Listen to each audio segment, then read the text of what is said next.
Trio water toys again. And where we come today, has actually been a lot more cooler. It's been like 20 to 18 degrees Celsius today, recently this afternoon. And yes, it's also going to be quite interesting for the fact that we're going to be taking a look at some water toys. And once again, it's going to be another 3 toys, I suppose, eh? And it's quite interesting that, you know, I can review 2 products usually, but I think I can review up to 3 or 4, maybe 6 flip-flap toys if I'm lucky.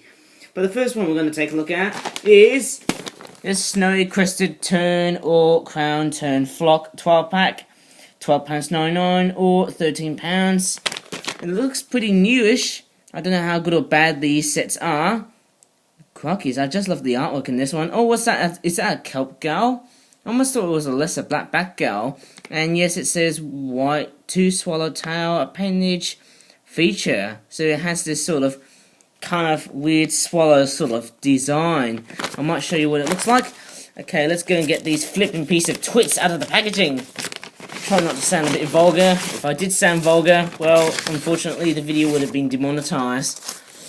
I'm actually trying to think of that show. It was a man called Frank, and I actually got that one out from, what's that?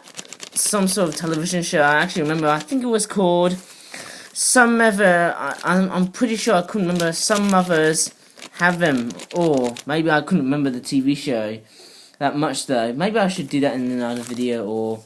But anyways, looking into these birds, they look pretty nice. These are the Snowy Crown Terns. They are a relative of common Arctic and roseate terns, as well as, you know, other species of terns like river terns and South American terns. They don't have names, but that's what they are. They're terns. They've got these, you know, they've got these little swallowtail little appendages on the back. Very recognizable, of course. Couple of starfish. Well, actually, there's 1 starfish here. Sorry about that, but we've got 2 of these fishies there. There's 2 females. One of them, in fact, both of these fishies have got pen detailing, of course. Only one of them doesn't have the pen detailing on the mouth, I suppose. And it looks pretty nice, doesn't it? Of course. And then we've got the white males, of course, the white male fish. I don't know what sort of fish they're going to be based on. And here is the kelp gull, which is basically like the Southern Hemisphere counterpart of that of a lesser blackback or a herring gull. Not so much a great blackback gull, to be honest, I suppose, because of the way it's been designed. Although do bear in mind the colours of the kelp gull do resemble the lesser blackback gull or the great blackback gull in terms of the colour of the back. Anyways, I think that's about it in this video. There's another one of these little terns. Well, actually they're not little terns, they're actually called Snowy Crown Terns. In a sense they are. They've got this very distinctive sort of grey line there beneath the eyes there. Beneath the eyes, of course. And there's also a little grey or black patch on the beak as well that you might have just saw in these products. But if I look at the packaging there, what's misleading on the artwork is that the cartoon birds don't actually have, well, let's just say, any black beak detailing, the black tip detailing, of course, which is a bit appalling, I would say. A bit appalling, of course. And I think that's about it, though. But nevertheless, it's quite a nice set. Probably based on somewhere in Latin America, of course. Next up is this Brown Headed and Slender Gull Mixed Flock 12-pack. Both of these products, in fact, all of the products I'm now reviewing are basically Generation 101 and Generation 99.99, of course. I'm going to take a look at what's inside here because I just feel like that the iPad I've got at the moment, I need to say the iPod, didn't I? Would actually be running out of its memory, I suppose. That's the thing I'm actually worried about. And yes, I'm still in this very simplistic sort of mood at the moment, or attitude at the moment. But what we've got here are one of these smallest fishies that we've got. This is actually very different to the fishies that we had in previous videos. They've got very small detailing, of course. I couldn't find what the other fish was, but here is one of the seagulls there. This is a brown-headed gull. You can tell by the way it's got a brown head. It's a bit like the black-headed gull and the brown-headed gull. And this one here looks like a silver gull, but it's actually a slender-billed gull. So I'm pretty sure that the set could actually be based upon somewhere in India or Thailand. I'm pretty sure it is, because I've actually heard that slender-billed gulls reside in India, and same goes with brown-headed gulls. They look very nice, I suppose. They look pretty cool. Once again, we've got the same starfish that we saw in the snowy crowned tern product, of course. And I'm actually trying to find out where... Oh, there's the other fish, eh? There you go.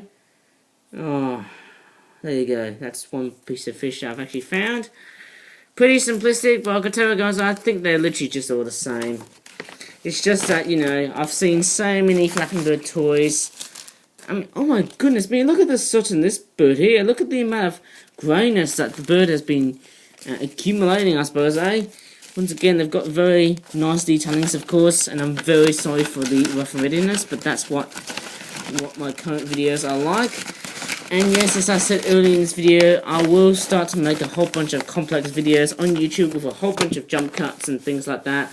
But that will have to be waiting, that would have to be away for a side. This one here, last product, is the Herring Gull 5 Cycle Variations Pack.